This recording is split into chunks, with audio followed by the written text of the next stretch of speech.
କେହି ନ ଜାଣିଲେ ବି ମୁଁ ଭଲ ଭାବରେ ଜାଣିଛି ତୁ କଣ ଆଉ ତୁ ବି ଭଲ ଭାବରେ ଜାଣିଛୁ ମୁଁ କଣ। ନାଇଁ ନାଇଁ ନାଇଁ ନାଇଁ ରାଜା ସାର୍ 25 ବର୍ଷ ତଳର ସେ ଇତିହାସକୁ ଆଉ ଖେଳାନ୍ତୁନି।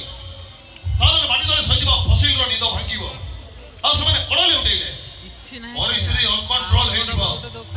ଛାଡ଼ନ୍ତୁ କାହିଁକି ଡାକିଦେଲେ ଶତ୍ରୁତାକୁ ବନ୍ଧୁତ୍ୱରେ ବଦଳେଇ ଦେବାକୁ ଘୃଣାକୁ ପ୍ରେମରେ ବଦଳେଇବାକୁ। କଣ କହିଲେ ଶତ୍ରୁତାକୁ ବନ୍ଧୁତାରେ ବଦଳେଇବେ ତାମାନେ ଆପଣ ମତେ ଆଲିଙ୍ଗନ କରିବେ।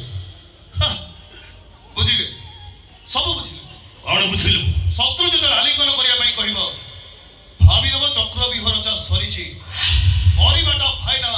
ତମେ ଭୁଲ କହୁଛ ରାମ। ଯଦି ମୁଁ ଭୁଲ କହୁଛି ତମେ ଠିକ ରାସ୍ତାକୁ ଫେରି ଆସୁନ କଣ ପାଇଁ? ମୁଁ ତମକୁ କେତେ ଥର ବୁଝେଇଛି ପ୍ରେମ ଅନଲାଇନରେ ହୁଏନି ଅଫଲାଇନରେ ହୁଏ। ପ୍ରେମିକ ଡାଉନଲୋଡ ହୁଅନ୍ତିନି ବିଶ୍ୱାସରୁ ସୃଷ୍ଟି ହୁଅନ୍ତି। ଗୋଟେ ପ୍ରେମିକ ପାଇବା ପାଇଁ ନେଟ୍ ଦରକାର ପଡେନି ବାସ୍ ଗୋଟେ ପବିତ୍ର ହୃଦୟଟା ଦରକାର ପଡେ। ମୋ ପାଖରେ କଣ ହୃଦୟ ନାହିଁ ଅଛି କିଏ କହିଲେ ନାହିଁ ହେଲେ ଅହଙ୍କାର ଥିବା ମନ ଆଉ ନେଟୱାର୍କ ନଥିବା ମୋବାଇଲ କେବଳ ଗୋଟିଏ କାମରେ ଆସେ ବାସ୍ ଖେଳନା ଭାବରେ ବ୍ୟବହାର କରାଯାଏ।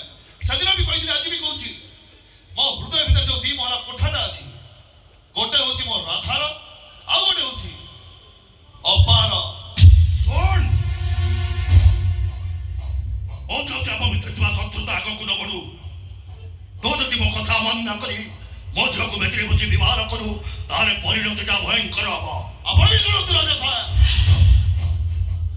ଏ ରାମକୁ କୋଉ ରାବଣ ନୁହେଁ ରାମକୁ କେବଳ ରାମ ହିଁ ମାରିପାରିବେ କେବଳ ରାମ।